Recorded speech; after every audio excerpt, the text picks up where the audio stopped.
you so much. Can you hear me? Yes. All right. I have a teacher's voice because you'll find out why I have a teacher's voice. But here we go. So I thought today I'd talk to you about writing books to inform, interrogate, and inspire, which is what I hope I am doing with my work. This is my life's work. I thought I'd start with a little bit about myself. So I am a teacher. Yay, teachers. I am a mother, a wife and mother, and I am a writer. So this is me in my 8th grade classroom back in 2007, I think, when I found out I was getting published after 20 years of trying. And I was like, what? Yes. So after I got published, I taught in K through 12, anywhere from 6th to 12th grade English for 29 years in Texas. And then I went to Oregon and taught for 4 years as an assistant professor of English. And now I am a professor or a visiting faculty with Antioch University in Los Angeles. And I'm teaching out of the MFA Creative Writing program. And I highly recommend it. I am a wife and mother. This is Mr. McCall back in the day when he was much younger than he is now. That was our first child. That child is now 35 years old. We met in college. We got married, had 3 beautiful boys. Those boys are all in their 30s. But we love them anyway. You know how it is. They're 30 and they're never home anymore. So I miss them being little. These are my other babies now. These are my 7 books that are out now. This last one right here just came out 3 days ago on June 6th. I am so excited for this book, but I'm going to tell you all about it later. So I thought today I'd give you a little bit of an author's journey. How did I go from being a middle school teacher to all of a sudden being this author with awards and stuff? So I'll give you a little bit about that. How did I become a writer? Well, I was already a writer at 5. See, my father put a little pencil in my hand and said, we are going to go to los Estados Unidos. That's why we have those pasaportes, mija, so you can go to school. And then he said, but we need to prepare you.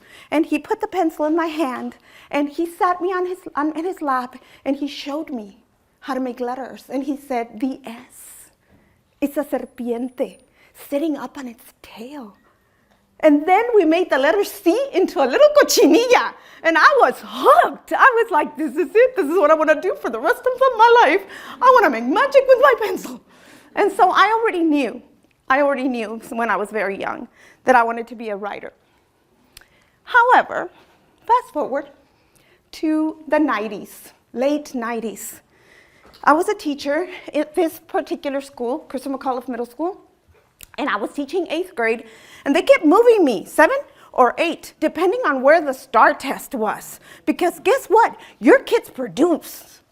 And I was, you have 95% passing. Yay, you're going to the 8th grade because the test is moving. So I was that teacher. Loved what I did, had a passion for teaching children how to write. But this particular year, I had a first period full of boys. Nothing against boys, I raised 3 of them. But these boys were basketball players or wannabe NBA players. They had it figured out. They didn't need English because they were going to get contracts to be in the NBA. And I was like, you still need to read the contract. You need to sign the contract. But anyway, so they loved me to death, respected me, were good kids, but I taught in a neighborhood that was 98% Hispanic, Latinos, impoverished, at risk, single-parent homes, sometimes living with grandma, drugs, and all kinds of illicit things happening in the neighborhood. So it was hard for me not to break down and say, please, for the love of God, listen to me, you need an education. Because I wanted what was best for them. Because I was a child of poverty, and I know what it takes to move from one class to another in this country. So anyway, I was frustrated because they were not giving me as much as I wanted from them. And they would just kind of joke around with me. So one day, I go to an in-service and it says, capturing kids' hearts. And there was basically one thing they told me. Pick one thing you love out of the curriculum, just one thing, one little essential element, and teach it the way you love it. Teach it con la pasión that you have for that thing. And if you can do that, it will translate to them. And I was like, okay, I'll do that. And I went home and I'm laying in bed and I'm thinking, what am I going to do? What do I love? And I love poetry. Poetry is mi mole. Poetry is where I live. So I started dreaming up a whole unit of poetry where my students would get a mentor text, read it, understand the literary device, and write using that literary device, a poem a day. And then at the end, they would have a book that we could put little ribbon on, and dedication, and a table of contents. Oh my God, this is going to be so much fun. Until I sold it to the kids in the morning. And this is what they did. They looked at me like this, like I was crazy. One of them even looked at me like this. Right? Like I had looked at that workshop people. So I said, what is it? Because they wouldn't write. I showed them intertext, I did my lesson, I taught my little heart out. Nothing. Crickets in the room. And I said, what's wrong? Why won't you write? And one of them in the front, because they loved me and they cared about me, he said, Miss, I'm sorry, but sola, Miss, you're the only one that likes this. I was like, don't break my heart right now. Tell me, give me a day, give me today. And then one of them goes, okay, go ahead. I was like, all right. That's the relationship we had, by the way. And so I said, I just don't understand why you won't write even one little stanza. And one in the back was vulnerable enough to say, it's hard. And another one got brave and said, I said, it's not hard, it's so easy. Oh my God, this is so easy. And one of them said, if it's so easy, why don't you do it? And it's that moment, you know, as a teacher, you can get mad and frustrated, or you can take the challenge. And I'm the challenged queen. And I said, oh, I'm sorry. You are talking to the queen of poetry, the princess of prose. I am going to write you a poem on that blackboard right there, back in the day of blackboards. I'm going to write you a poem. It's going to have 6 stanzas at least, and every stanza is going to have either a metaphor or a simile, you know, what we just learned right now. And they said, okay. And I said, it's going to take me 20 minutes. One of them jumps up and goes, go. And I was like, wait a minute. I have a process. And they said, a process? And I said, yes, the writing process. We've been talking about it all year. So what happened next is that I stood there in front of them and I said, you know that memory you have that makes you laugh when you're fixing your bike?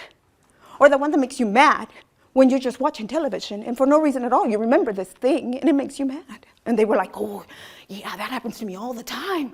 And I said, that's a poem. That memory stuck in your brain because there's an emotional value to it. There is a personal value to it. And you owe it to yourself to find out why you remember this. Good, bad, funny, whatever. You owe it to yourself to explore it in writing. I'm going to show you how I do it. And I just went like this. It is Sunday, and the sun in the sky is an act to God so powerful, you can go blind if you stare too long. And they said, oh, that's a metaphor. And I was like, that's right. So I wrote it up there. And I said, and my mom, she can't get in the water, so she's sitting on the riverbank watching us like an eagle because she wants to make sure that we don't get hurt. that's a simile. And I was like, right. And I went on to talk about my sisters being water sprites and my dad being so red from the sun that he was a crawfish, like a boiled crawfish. They loved it. They loved it. And they said, wait a minute, that's all we have to do? Just talk about our families and our abuelitas and everything? And I was like, the dirty, la calcetinas and everything. You throw it in there. And I said, but don't forget you have to put a simile or metaphor in every stanza. And for the first time ever, those boys sat there and just wrote and wrote. And then the bell rang, because, I had spent all that time doing that thing. And they handed me papers with beautiful poetry. And some of them said, I just wanted to show you, I'm working on it, but I'm not done. I'm going to bring it tomorrow. And I was like, wow, that's all I had to do? Give them the power to be themselves. That's it. Because one of them had asked me, can I put Spanish words like you did? And I said, absolutely, because it's who you are. And so that was funny, but it was an emotional moment for me. And it was also a moment where I turned on as a teacher to what my students really needed from me. So the next day they come back and they're like with their basketballs in the hall, right? Todos sudados. And they said, Miss, what are you going to write about today? What are you going to write about today? And I said, wait a minute, what are you talking about? Yeah, we talked about it. If we have to write a poetry book, you're writing a poetry book. And I said, challenge accepted. So I did that for them every day. They were telling me they needed a mentor in the room, that the mentor text was not enough, that they needed for me to model this for them. And so for years, I did this unit. And I got other people in my department to do it too, because then I was department chair, by the way. So I said, hey, guess what worked? And they were all like, woohoo. So they all did it, and everybody had the same experience. Our kids from the very beginning of the year learned all the literary devices and had access to them for their writing. And so it was a beautiful moment for us. However, this went on for 10 years. And at the end of 10 years, they said, Ms. McCall, by the way, you're moving. You're going across the building. And I was like, okay, so I go through my desk and I find all these poems and I start sorting them. And I found that the pile about me being a young girl, a Mexican-American girl on the border who came from Mexico, whose mom was dying of cancer, who had a lot of issues with language, who had some bullying, were piling up. And these are the poems I had shared with my students. So I came home and I told my husband, I think I wrote a book. I think I wrote a collection of poems, like Gary Soto's Neighborhood Odes. And he was like, okay, what are you going to do? And I said, I'm going to send it. I'm going to send it out like I send everything else out for the last 20 years. So I was fortunate enough that Leah Lowe got back to me and said, we do not publish collections of poems, but we find your voice to be so authentic. We find your voice to be so compelling and true to the Mexican-American experience that we would like to work with you on making it into a novel in verse. And I was just so fortunate that this publisher that I admired so much for their work wanted to work with me on this. And if you know nothing about Lee and Low Books, I'll give you a little tidbit here.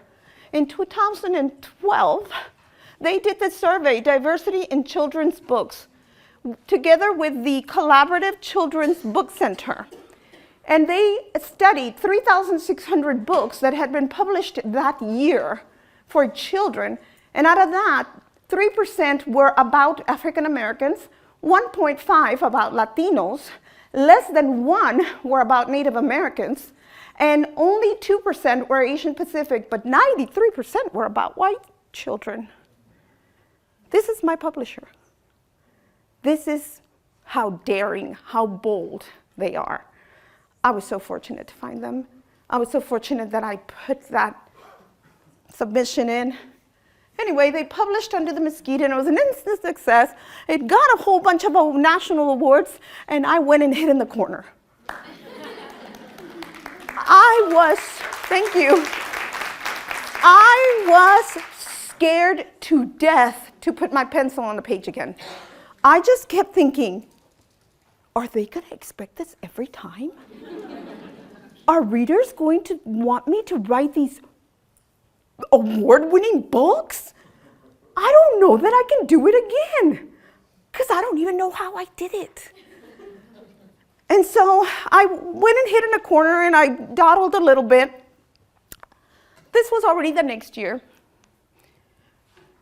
And what happened was I had an 8th grade again, but this time I had a class of 8 pre-AP students that were mostly girls. Very feminist, very empowered, very forceful girls. I loved them. We talked about all kinds of girl stuff in my class, and feminist stuff. And so I gave them what was in my curriculum. One day I gave them the Odyssey. Send them home with it for the weekend. Monday morning, I come in, and the girls are walking in, especially this one little grupito that was, very, very talkative. They walked in without saying hi to me. That's unusual. Then I get in there, and I hear them in the corner. I'm not going to read it. I already told my mom. You should tell your mom, call my mom. And I was like, what is going on over there? So the bell rings, and I start talking to them.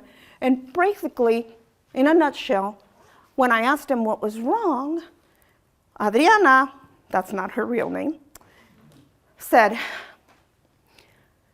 I'm sorry, miss. It's just that you gave us this book. And I showed it to my mom. And I told her I had issues with this book and I don't want to read it. And I said, okay. And she agreed with me. And she said, you can talk to her if you don't like that. But you're going to have to give me another book. And then the others are like, that's también. And I was like, oh my God, right? And so I said, tell me what the problem is. And Adriana literally put it in a nutshell. She said, it's a book about guys. Guys go on adventures. Guys get gifts from the gods. Guys get all into the wars and the fighting and the nitty-gritty of being alive. And what is the wife doing the whole time? Weaving. And she goes, weaving, miss. And she picks up the book. She goes, I'm not weaving for some guy for 20 years, no matter how cute he is. She threw it down.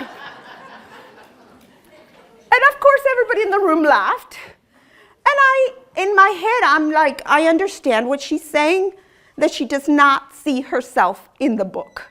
Not just because she's Hispanic, but because she's a woman. A young woman in the making, and she sees her power, and she doesn't see it there. And I was like in my head going, oh my God, how am I going to fix this, right? What book? Going through my Rolodex. No book fit the description of what she was demanding from me. And good for her that she was demanding it, because it's her right to want to see herself in that literature. So we made an agreement about how we would look at it from a feminist point of view and compare it to present day and see how far we've come or how far we haven't come. And they loved that idea. So, we were on with the Odyssey. That was a great year. However, as she's leaving the room, she turns to her friend. She says, bye, miss. And I said, bye.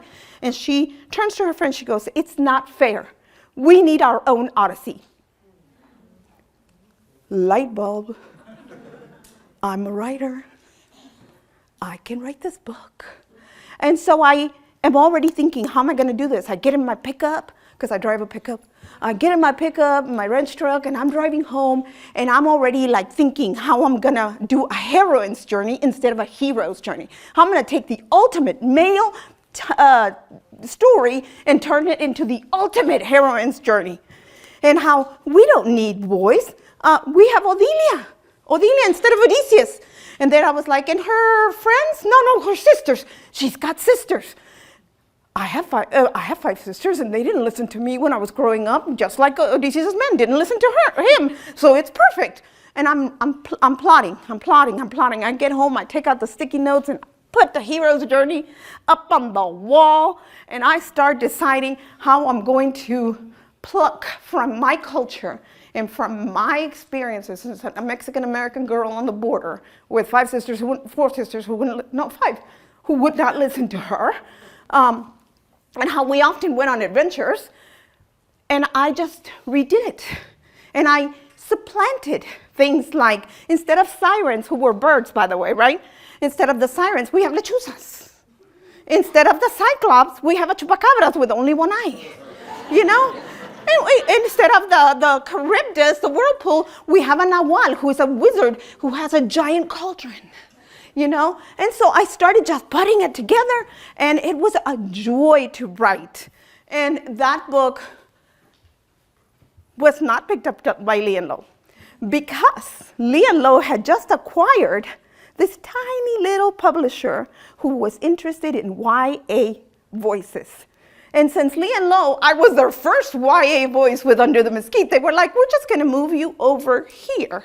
And so I went with Stacy, best decision I ever made. She's like a fabulous editor. And so this is Summer of the Mariposas.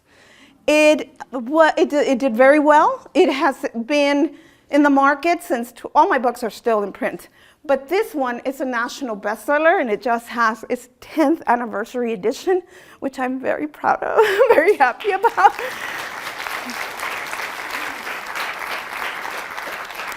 And you know, I want to say that I think it's not that I'm so brilliant or anything like that. I think it's because it speaks to what our children need, our children want right now.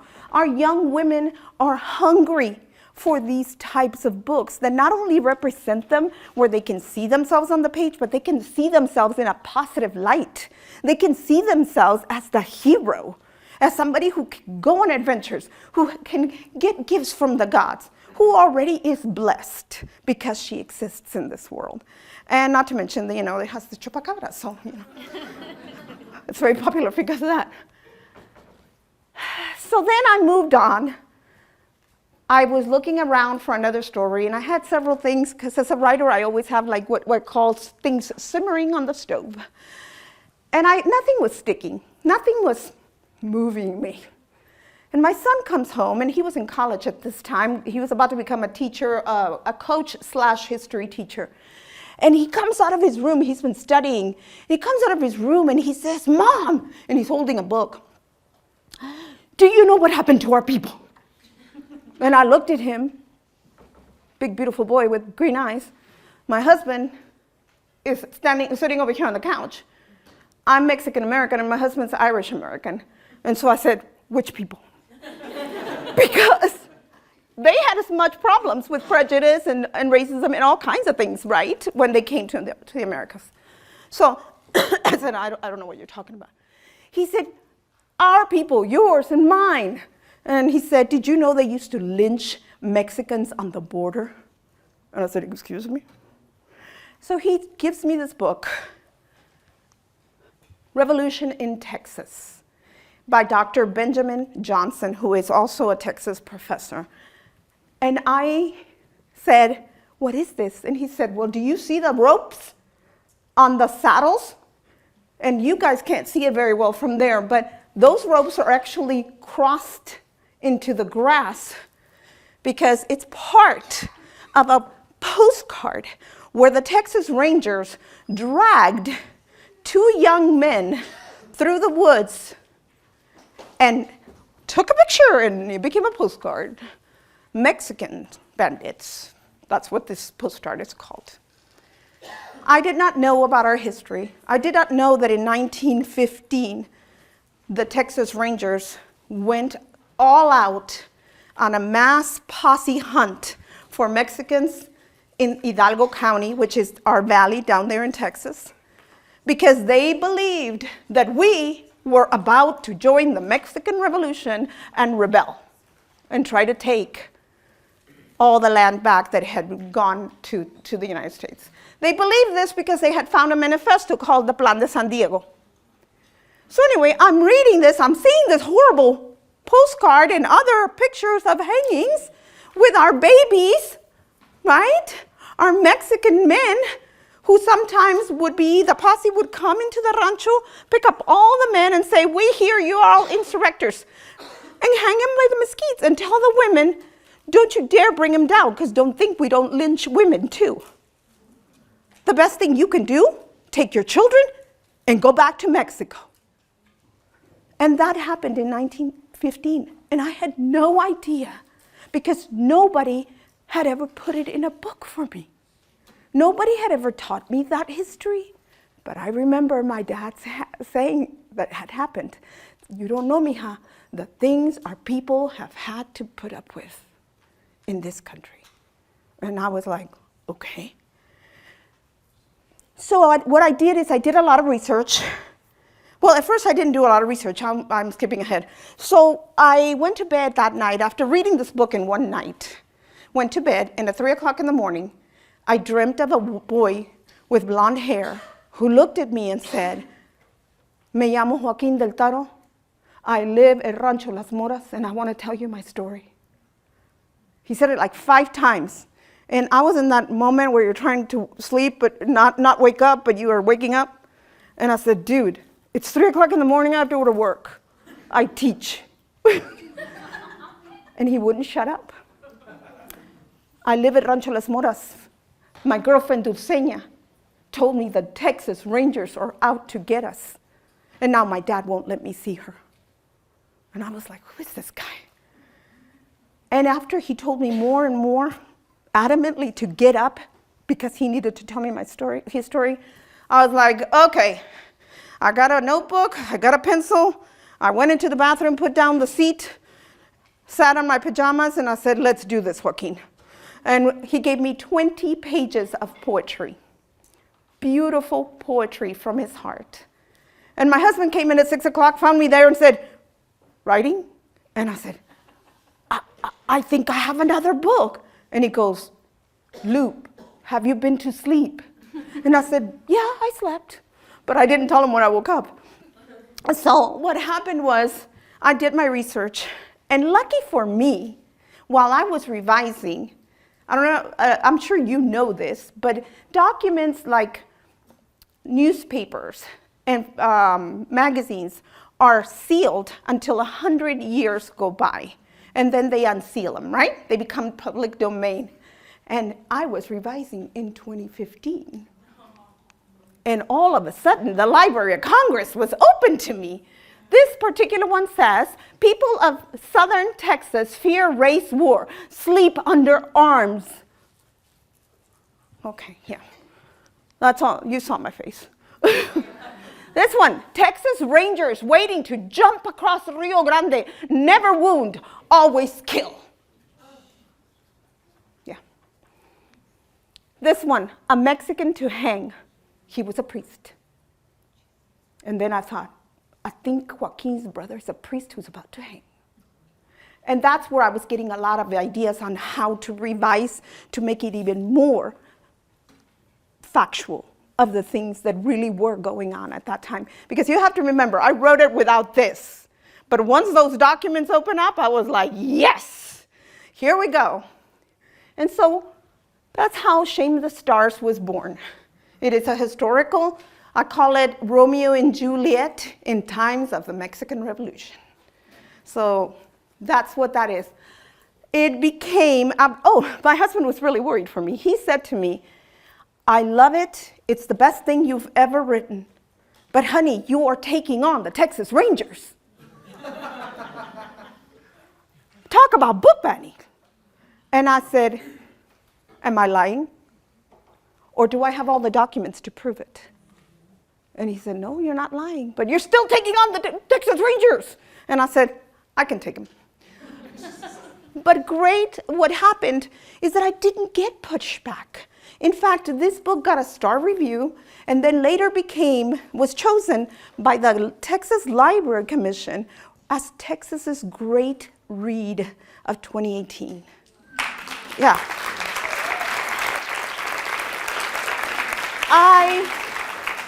I was shocked because I really expected it to not do anything and to sit there and be banned and be shamed.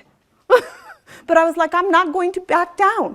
We need to know our history. We need to shed light on these things that are happening, and we need to document our historical footprint. What has it really looked like to be a Mexican in America? And so that's what I did for that one. Now, as I was doing my research, I saw this poster. No dogs, Negroes, or Mexicans. White people only. Mexicans and Negroes stay out. Order of Park Board. These are 3 separate signs. And I had a memory of my father saying to me when I was very little, "Mija, they used to segregate us. You couldn't go eat at a restaurant owned by white people. You could go in the back and cook and clean, but you couldn't sit in the front. You couldn't even be seen in the front." And he said, "Mija, look, they used to have signs. No dogs or Mexicans allowed. They named the dogs first." And that was his big sticking point. We were less than dogs, mija. And so I remembered that as I clicked on this. And then when I was clicking on this, I found out that this was happening in the 1930s, only 15 years after the butchering and genocide of our people. 15 years. During what is called the Repatriation Act of the 1930s.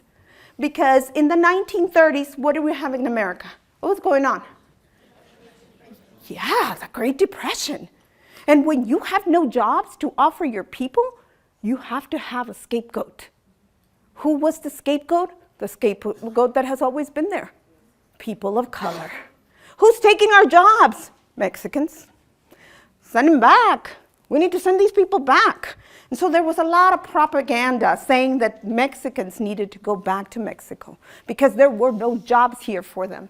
I did the digging on that too. It says loaded on trains, shipped from Denver to their old homes in Mexico due to the lack of work in sugar beet fields. Look at that line.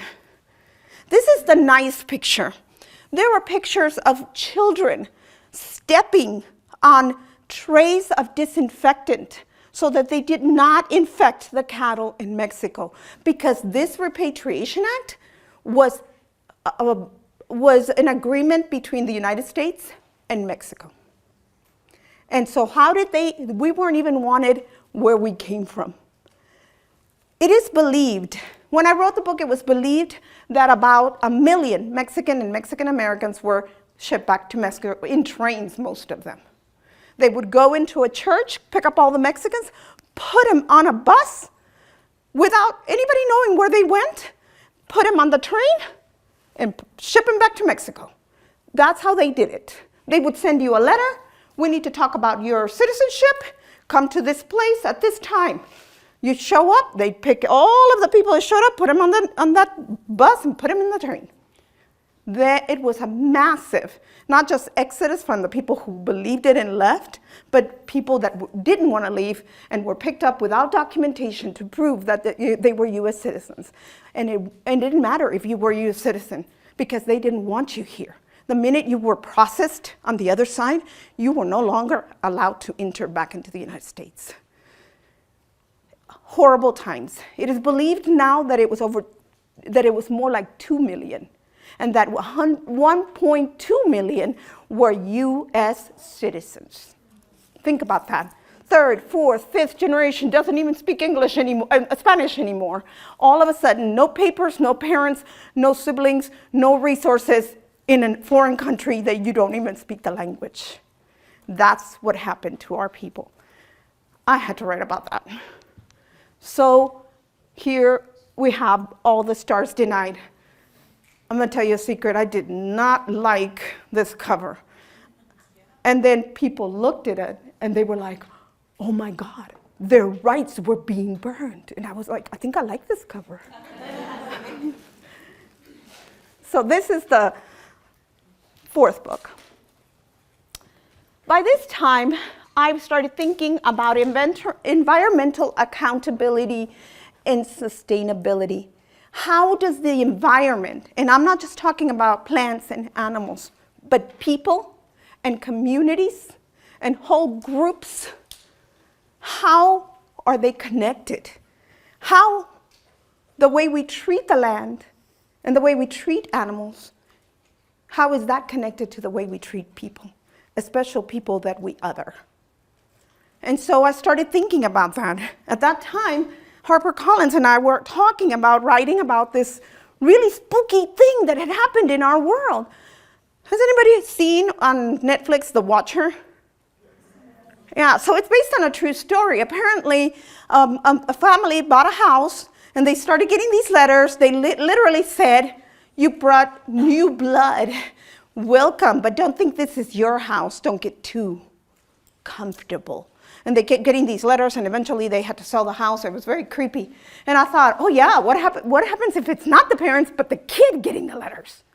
What happens if he says, "It's nice to see fresh blood in the house," or "new blood in the house," and you're 12 years old, and you just got there, like you don't know anybody, and besides you're a prankster, and you and your sister are in the middle of a big prank war, and your parents don't believe you that these letters are real. And so I started talking to them about it, and that's the story that HarperCollins wanted. But you know me, I have to make it about being Mexican. So in social justice. So I started thinking about, what if the environment, there are issues in the environment. So here is this family that has migrated. What animal migrates? Lots of them. But what if those little black birds that live there have been displaced in that environment and are becoming a problem? So when he gets there, there's all these black birds, and there's something there, but he can't put his finger on it. And what if the people that displaced those birds are the people that called him there? Are the people that brought them there? Because they were brought there. The mother was offered like a beautiful professorship, and the father was, and she was like, "Oh, I can't pass this up." And the kids they find the perfect home, and it's an idyllic community, except for the birds. And so what happens if the watcher, who is here, is the keeper, is really behind something bigger than just drawing this family into this community, but something bigger that involves those birds and the disruption of that environment. And so I became fascinated by that, and that's what this book is about. It's about migration, it's about being unwelcomed, and it's about being used by the community that was supposed to welcome you. So that's that book. Soon thereafter, I had an incident. Thank you. I had an incident. I didn't have the incident, I'm sorry. There was an incident in my community. A young woman was going to work, and let me back up. My children were coming home, so I had to go to the grocery store because they were coming home, 2 big boys, you got to feed them. And I couldn't get out of the community to get to the store, so I had to go all the way around. And then when I went to the store, when I got back, I found out the reason why all those emergency vehicles had been there. Because a young woman was going to work, and she left her 2-year-old with her sister on the porch. Well, the little boy ran away from the sister, and the mother ran him over. And I was horrified. I want to say I was traumatized by this. I was traumatized, and I couldn't explain why I was so angry, why I was so upset about this incident. I didn't even know them, but I was upset. My children come from college, and they said, "Mom, did you hear about the incident with the little boy on this kind of road?" I don't want to name the road. "On this road." And I said, "Yes." I said, I hear about it. I haven't stopped thinking about it. I can't stop thinking about it. I'm so mad. Where are the social organizations, the government agencies that are supposed to be helping that young woman who was trying to go to work? Where are they? She had to leave him on the porch with her sister because nobody was there to help her when all she wanted to do was go to work and create a better life for her child. And for that, she lost him. Where are those organizations? I was angry, and I was ranting. And I was ranting like for hours until my son, who loves me a lot, sat down with me, and he says, "Mom, I'm worried about you. Why are you so angry about this?" And I said, "I'm angry because I was that girl. I was both the girl in the car who had to leave my child with my sister, but I was also the girl on the porch who had to take care of my sister's baby. so that we could get an education. In college, that's what we would do. We would walk all the way to the university, sit in the student center, and play with each other's babies while the other one went to college. Because there were no social organizations, no government agencies who could help us. But we were going to do what we had to do, not just to survive, but to thrive in this world. And my son said, "Oh, I didn't know that. Why didn't you tell me that?" And I said, "Because you're a child of privilege, and I love it. And I don't want to break your heart by telling you the things I've had to do so that you can be in the situation you are." So in come Grace. Grace showed me, the first time I saw her in my dream, she was holding something in her hand. And I knew immediately what her name was. And I said, "Grace, what you got there, girl?" And she said, and she doesn't say anything, she just shows it to me. And it was a beautiful caterpillar. And the caterpillar, a little black caterpillar, grows the wings, does the cocoon, grows the wings, loses the wings, shudders, dies, decomposes in her hand. And I looked at it and I said, "What does that mean?" She looked at me and started crying. She said, "I don't know." And that's when I understood that she had something to tell me, but she didn't know how to tell me. And I started the long 5-year journey of talking to Grace and getting to the bottom of her story. I won't want to give anything away, but let me just tell you that it is more than about the loss of a child when you've caused your sister the greatest loss that you can cause your sister. Because that happens in chapter 1. Trigger warning. But it's about coming back to sisterhood. It's about discovering the intergenerational trauma, the abuse, the neglect, the femicide of women in every corner of the world. What has happened to our mamás, what has happened to our abuelitas, what has happened to our tatarabuelitas, because we are women in a rape culture. And so that's what this book is about. My latest one, Secret of the Moon Conch, it's outside, if you want to pick it up. It is something that I thought of doing a kind of like what they call a magical realism letter story. I don't know if you've seen The Lake House, but in The Lake House, Sandra Bullock lives in the house and she uses the mailbox to communicate with the architect who is dead now. And somehow she finds out through the movie how he died and is able to save him, and they fall in love, and at the end of the movie they kiss. And I was like, I love this. And I was watching it and I said to myself, as the credits were rolling, why doesn't someone do that for YA? And my husband's in the kitchen, and he says, "Oh, I don't know. If we had a writer in the room, we'd ask her." And I said, "Oh," he caught me being lazy. And I thought, okay, if I was going to do this, what would that look like? And I had it like that. She is a normal, modern-day girl in Mexico, in one of those little villages that's being overrun by gangs. Her grandmother has just died, and the gang guy, the head leader, has decided that she's the one, and he's gonna have her. So she's like, no, I get to say who I'm with. So she runs away to the United States to find the last living relative, her father, who abandoned her when she was a little girl. So she has to flee and be followed by the goons from the gang leader and try to outsmart them and get away from them, and then also deals with ICE and the cages and everything else happened with immigrants on the border. That's who she is. And he has to be from the past. What if he is a Mexica warrior during the siege of Tenochtitlan? He is running from Cortés and all the other conquistadores who have decimated his city. And so that's that story. It speaks about immigration. It speaks about how all the things like persecution, torment, torture, decimation, annihilation, all the things that happened historically to the Mexica are echoing in today's time and have always rippled and echoed in our time. How these timelines are showing us the mirror so that we can say, enough persecution, enough torment, enough genocide. And so that's what this book is about. A second look at diversity in books, very quickly.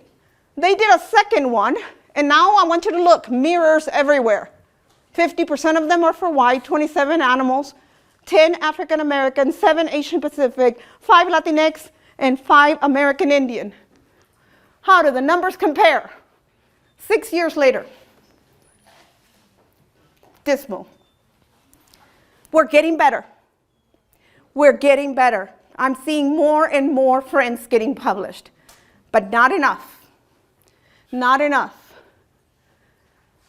So the way I see it is that I'm doing my part. I'm writing the books that are needed, but we need more, right?